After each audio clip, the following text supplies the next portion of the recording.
Buenas tardes, esta es nuestra entrega final de nuestro proyecto de química. Somos el equipo conformado por Mariana García, Joana Ávila, Juan Pablo Acevedo y Diego Tavares. Y bueno, para empezar, un hidrocarburo es un compuesto orgánico formado por hidrógeno y carbono. En la naturaleza se puede encontrar hidrocarburos en forma de gases y de líquidos y poco común como sólidos. Los hidrocarburos se forman por alifáticos y aromáticos. Aquí podemos ver las fórmulas generales de los alifáticos, que son alcanos, alquenos y alquinos, y los aromáticos son, el más principal es el benceno, cuya fórmula química es C6H6. La estructura de los hidrocarburos está conformada por un esqueleto de carbonos y enlazados con átomos de hidrógeno en sus alrededores. La estructura del agua es dipolar, está formada por dos átomos de hidrógeno y uno de oxígeno. Las propiedades del agua es que es incolora, inodora, no tiene sabor, se encuentra en todas sus propiedades en la naturaleza, como gas, como líquido, como sólido. Es un disolvente y tiene carga eléctrica neutra. Las propiedades de los hidrocarburos es que su densidad aumenta cuanto mayor sea la molécula. Por ser las fuerzas intermoleculares, también la cohesión, y por lo tanto aumenta su densidad. La solubilidad es que son apolares, o sea, no tienen polos, no son solubles en agua, pero sí son disolventes, sí en disolventes dipolares. Tiene oxidación, se oxida en presencia de oxígeno y en presencia de fuentes de calor y despide CO2. Como ya mencionamos anteriormente, el problema es que se tiraron hidrocarburos al agua. Entonces, los elementos con los que estamos trabajando es literal nada más agua y carbono. Entonces, si queremos empezar a divagar un poco más entre estos elementos, podemos hablar de sus interacciones intermoleculares. Por ejemplo, del agua, su interacción sería puentes de hidrógeno, porque cuenta con dos hidrógenos y un oxígeno formando un enlace polar covalente. Y este puente de hidrógeno nos ayuda a que el agua permanezca líquida a temperatura ambiente y forma una estructura cristalina más abierta en el hielo, por eso ocupa más volumen, es menos denso y flota. Después pasamos al carbono. El carbono puede tener tres enlaces: el simple para los alcanos, el doble para los alquenos y el triple para alquinos. Y su interacción intermolecular sería de fuerzas de London o de dispersión, que sería de Van der Waals, ya que son el resultado de la atracción entre los extremos positivos y negativos de dipolos inducidos en moléculas adyacentes. Después, una vez que se nos mezclaron esos elementos, ¿cómo le haríamos para separarlos? Algunos alumnos ingenieros de la Universidad de Pittsburgh ahorita están implementando una idea que ellos tuvieron. Todavía no la están utilizando en ningún lado, pero consiste en que se emplea un filtro de algodón recubierto de un polímero para separar el petróleo del agua. Se utiliza un filtro con un polímero hidrofílico que se une con las moléculas del hidrógeno en el agua y que a la vez presenta leofilicidad, o sea, que repele el aceite.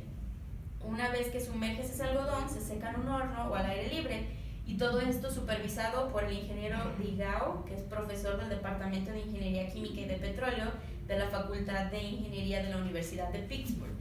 Ahora,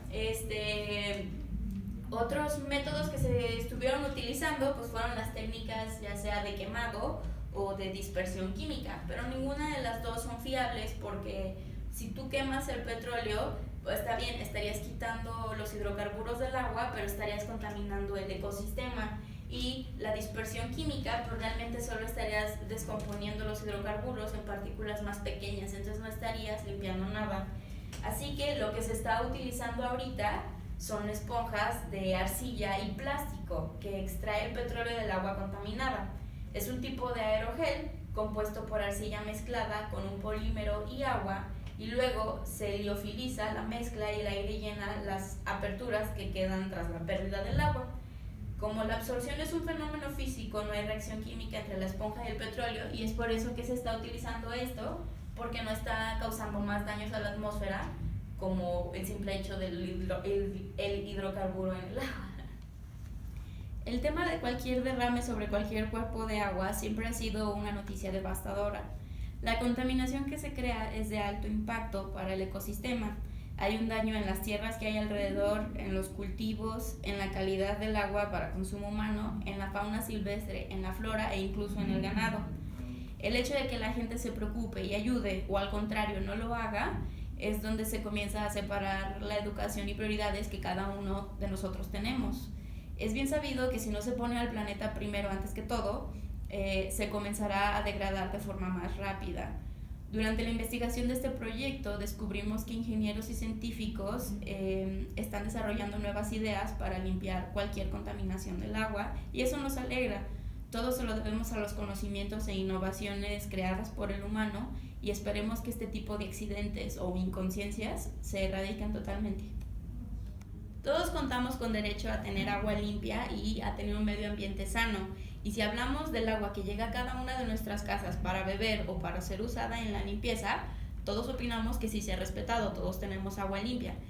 Y últimamente ya contamos con múltiples programas que deben de aprobar las empresas para seguir funcionando. Y gracias a eso se ha disminuido el número de empresas corruptas que se deshacen de sus desechos de la forma más fácil, pero muy por debajo de la mesa todavía hay empresas que, para no hacer gastos que no traerán ingresos a futuro de forma despistada, siguen tirando sus desechos en donde sea.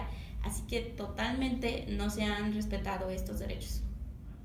La reflexión que tenemos sobre este tipo de incidentes es que está muy mal que el agua se esté contaminando por culpas de estas refinerías, ya que se contaminan con hidrocarburos, y se nos hace que es muy mal que los de la refinería no tengan como las precauciones desde antes y que empiecen a actuar hasta que ya se dieron cuenta que están contaminando.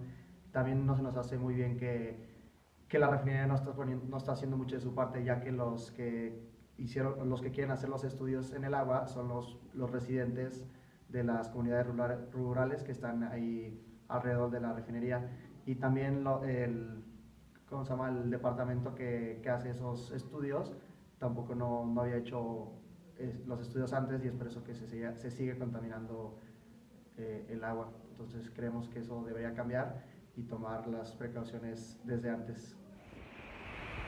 Bueno, ya dicho todo lo anterior, nosotros debemos de llegar a una conclusión o alguna solución para esta falta que está cometiendo la refinería, por así decirlo, porque ya después de un año siguen habiendo estos problemas de contaminación. Ellos dicen, sí, nosotros tenemos nuestra planta de aguas de tratamiento, por la cual estamos filtrando los residuos o las mezclas contaminantes, pero no es así, porque después de este año se ha comprobado que la contaminación va avanzando cada vez más.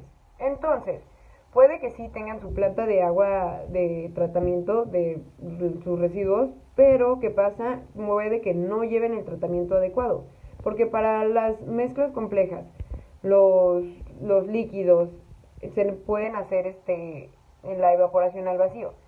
Y para la eliminación de los hidrocarburos y aceites pueden usar el tratamiento físico-químico.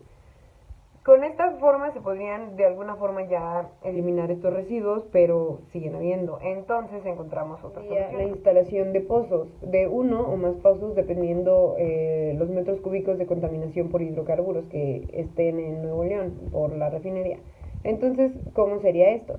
Instalamos pozos con cámaras subterráneas, las cuales van a estar monitoreando todo el día y toda la noche la cantidad de hidrocarburos que están entrando.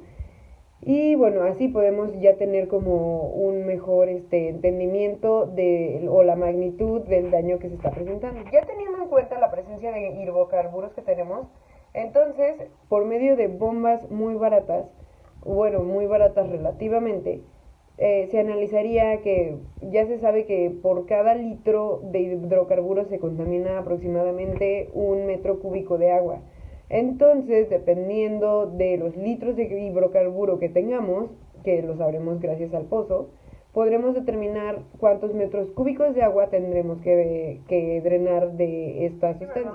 El grosor o el espesor del hidrocarburo que se está presentando, pasaremos a la etapa de la instalación de bombas de bajo gasto. Esto significa que son de menos de 1 litro por minuto. Ya esto, lo conveniente de esto es que se pueden instalar varias en los pozos que ya se habrán instalado previamente. Y esto, bueno, ¿qué va a pasar? La superficie se va a tener que estar cambiando continuamente para que solo se lleven los hidrocarburos.